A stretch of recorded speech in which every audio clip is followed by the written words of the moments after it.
Gregg Popovich has sharply criticized President Trump in the past, calling him a soulless coward and someone who brings out the dark side of human beings for his own purpose. Even after all that, the San Antonio Spurs coach may have just used his most unsparing language yet to castigate Trump.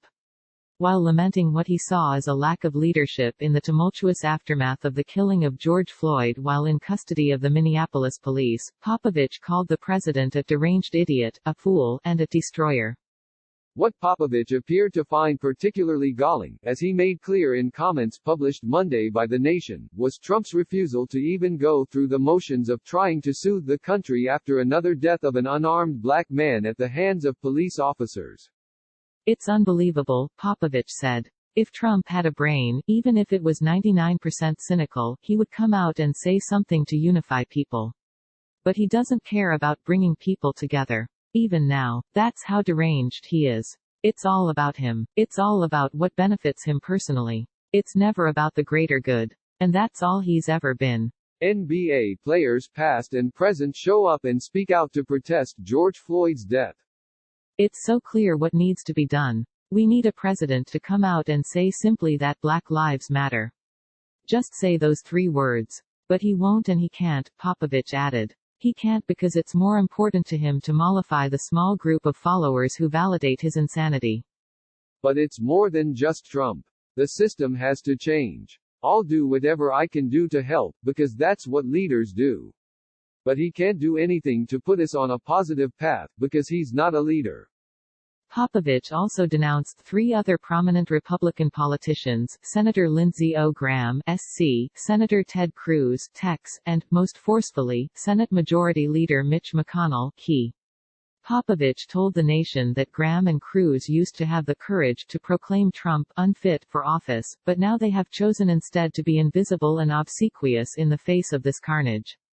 In the end, what we have is a fool in place of a president, while the person who really runs the country, Senator Mitch McConnell, destroys the United States for generations to come, Popovich said. McConnell has destroyed and degraded our judicial system. He has tried to destroy healthcare. He's destroyed the environment. He's the master and Trump's the stooge, and what's funny is that Trump doesn't even know it. Trump's always wanted to be part of the in-group, but McConnell is an in-group of one and Trump plays the fool.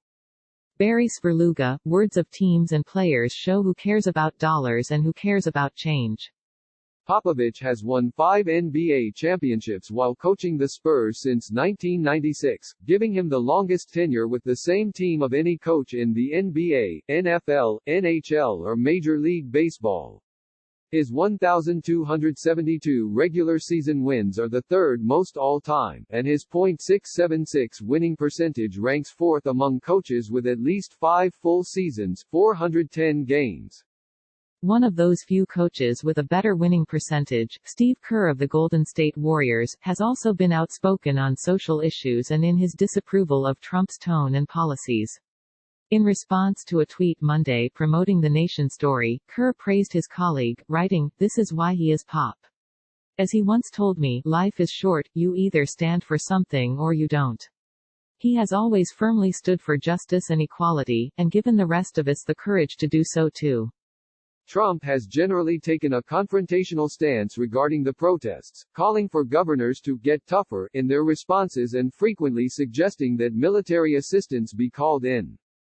In a national address Monday evening, Trump said he was mobilizing all available federal resources, civilian and military, to stop the rioting and looting, to end the destruction and arson, and to protect the rights of law-abiding Americans, including your Second Amendment rights. Citing several episodes of violence amid the protests that he blamed on Antifa, among others, Trump said his goal was to deploy the National Guard in sufficient numbers that we dominate the streets. Sally Jenkins, this is why Colin Kaepernick took a knee. In his published comments earlier in the day, Popovich said of the president, "He's not just divisive. He's a destroyer. To be in his presence makes you die. He will eat you alive for his own purposes. I'm appalled that we have a leader who can't say, Black Lives Matter." That's why he hides in the White House basement. He is a coward. He creates a situation and runs away like a grade schooler. Actually, I think it's best to ignore him. There is nothing he can do to make this better because of who he is, a deranged idiot. Sign up for our weekly NBA newsletter to get the best basketball coverage in your inbox. Read more. Royce White towers above the Minneapolis protests, and thousands are looking up to him. NBA player J.R. Smith says he whooped a man who broke his car window amid LA unrest. Return to play discussions reach a moment of truth for the NBA and Adam Silver.